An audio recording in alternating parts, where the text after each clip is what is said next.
அதாங்க triple D தலைவர் தம்பி தலைமையில் படத்தை பார்த்தாச்சு. எப்படி இருக்குன்னு இப்போ தெளிவாக சொல்கிறேன். ஜீவா ரொம்ப நாள் கழித்து சரியான படம் அப்படின்லாம் சொல்ல முடியாது.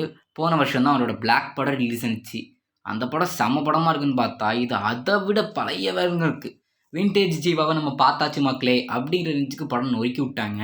எனக்கு இந்த படம் ரொம்பவே பிடிச்சிருந்துச்சு அப்படின்னு சொல்லலாம். பர்சனலாக இந்த பொங்கல் செலிப்ரேஷனுக்கு ஏற்ற ஒரு படம், ஃபெஸ்டிவல் டைமில் சிரிக்கிற மாதிரி ஒரு படம்.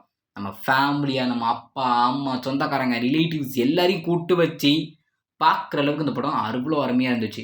ஃப்ரெண்ட்ஸ் கூட போனாலுமே ஜாலியான ஒரு வைப்பாக தான் இருக்குது இந்த படம். பிகாஸ் இது வந்து ஒரு மலையாள படத்தோட டேரக்டர், அதனாலேயே இந்த படம் என்னமோன்னு தெரியல எனக்கு ரொம்ப பிடிச்சிருந்துச்சு அப்படின்னு சொல்லலாம். ஸோ இந்த படத்தை நீங்கள் தேட்டரில் பாருங்கள் அப்படின்னு நான் சொல்லுவேன். இந்த படத்தோட ஆக்டர்ஸ் அவங்களோட ஆக்டிங்ஸ் எப்படி இருக்குது அப்படின்னா 100க்கு 110 மார்க் கொடுக்குற ரேஞ்சுக்கு அப்படி ஒரு நடிப்பு திறமையாக காமிச்சிருக்காங்க எல்லாருமே.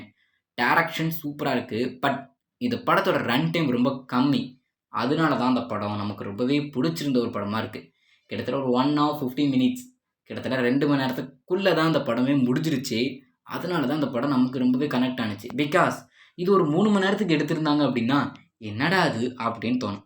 ஆனால் இது 2 மணி நேரத்துக்குள்ளேயே முடிஞ்சிருது அப்படிங்கிறனால ஆடியன்ஸ் டிசப்பாயிண்ட் ஆகாமல் படத்தை முடிச்சிட்டாங்க. ஸோ வீட்டில் வெட்டியாக படுத்துட்டு இருக்காம இந்த படத்தை போய் பார்த்து என்ஜாய் பண்ணலாம். எல்லாருக்கும் பொங்கல் வாழ்த்துக்கள்.